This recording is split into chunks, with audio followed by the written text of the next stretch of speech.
Hello again. Today we will read a story, Who's at the Zoo? There's one, shouted Sinead from the back of the car. She was eagerly watching out of the car window to spot signs for the zoo. Sinead was so excited. It felt like she'd be waiting for her birthday treat forever. The car park was almost full, but Mom managed to find a space. Dad rummaged in his pocket for some change for the parking meter, and Sinead pulled the ticket on the dashboard. As they walked towards the entrance, Sinead clung tightly to her dad's arm. It was a lovely sunny Saturday, so the zoo was busy. 3 tickets, please, asked Mom politely at the entrance. A smiling man in a green uniform handed her 3 tickets and a map of the park. As they walked through the turnstile, Sinead unfolded the map and began to search excitedly for the animals she wanted to see. They sat down together on a nearby bench and Dad explained that he had a surprise for Sinead.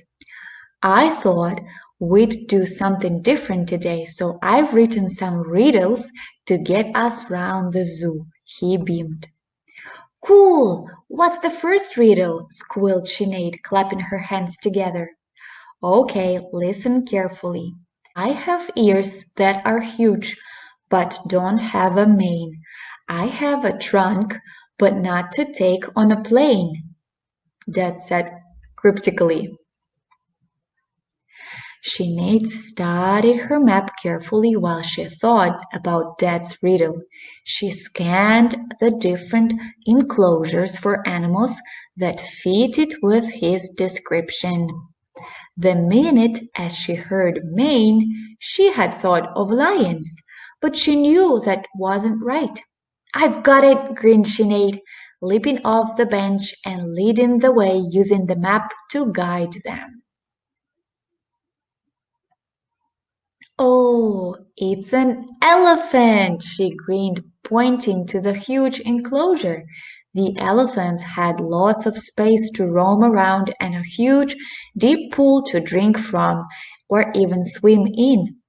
There were balls, logs, and lots of fruit and vegetables scattered all over to keep the elephants happy and entertained. As Sinead watched the elephants enjoying a mud bath, Dad started to tell her the next riddle. My coat is striped to let me hide, but on me you could never ride. I have sharp teeth and pointy claws, but I am not found near the boars, whispered Dad. Easy, shouted Sinead, grabbing her parents' hands and racing off. Do you know what animal? Hmm? It's a tiger, she cheered as she peered into the enclosure. After looking carefully at the long grass and tall trees for what seemed like hours, Sinead still couldn't see a tiger.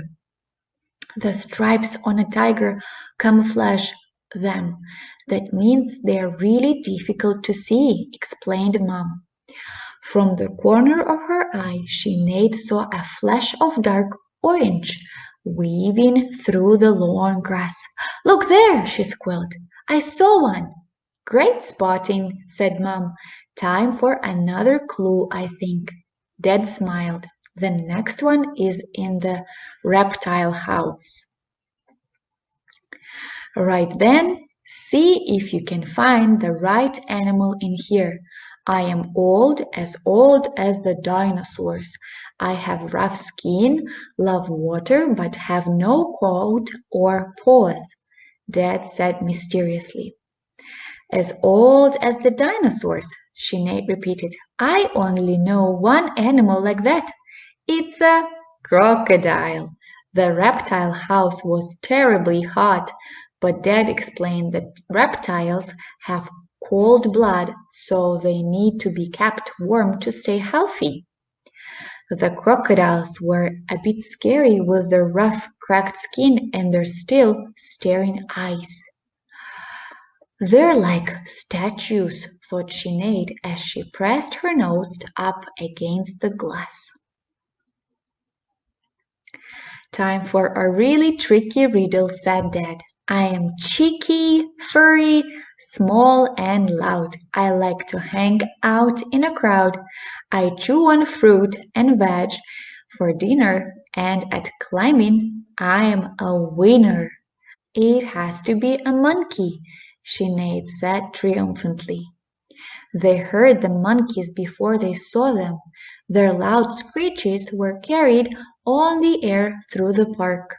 Some dangled from ropes by their tails. Others sat munching on fruit, whilst a few swung like acrobats from branch to branch. Some of the monkeys were cleaning each other's fur. A sign on the wall explained that they liked to live in family groups, cuddling, playing, and eating together. "Just like our family," smiled Mommy. "I've almost finished my riddles," announced Dad. "Just two left. Ready for the next one? Some of me is black and some is white, but I don't hunt and fly at night. I love to eat and to dive, but I don't live inside a hive." Sinead looked at the map again, focusing on black and white animals. "Not zebras or pandas," she thought to herself. Suddenly a whiff of fish made up her mind. "It's a penguin!" Sinead beamed. The penguins waddled clumsily at the edge of the pool and swam like rockets under the water. A zookeeper was in the enclosure too, throwing fish into the pool. The penguins dived in gracefully and snatched the fish from the water. "They eat the fish whole," explained the zookeeper. Sinead just loved the penguins. "Last riddle, please, Dad," said Sinead. "Okay," said Dad. "This clue isn't for an animal, so think carefully. I'm in the sky, but I don't fly, and at my end all the animals lie." Sinead knew straight away this time. She'd seen it on the map, wrapping right around the zoo. "The monorail!" she exclaimed. They climbed on board and sank into seats. Sinead felt like she could see the whole zoo. In the distance she spotted the lion enclosure and saw a lion with a bushy mane give a huge, toothy yawn. "Oh." "Here we are," announced Mom as the carriage came to a halt. "Where all the animals lie," repeated Sinead. "I don't get it, Dad. Maybe you should look in there." He smiled, pointing to the gift shop. The gift shop was the best shop Sinead had ever been in. She could see every toy animal imaginable. Not only that, but there were balloons, mugs, jigsaws, and so much more. Sinead had known what she wanted since the first animal they had seen that day. She found a wonderfully soft and cuddly elephant, pulled her pocket money from her purse, and paid for it at the till. She couldn't have been happier. Soon they were back in the car and heading home. Even in the car park, the halls of the monkeys were loud and clear. Dad checked Sinead's seatbelt before they set off and they headed for home. "One last riddle," Dad suggested. "What is happy but now asleep, drifting off without a peep?" Mom grinned and looked into the back seat. Sinead was fast asleep, cuddling her new toy elephant with a big smile on her face. The end.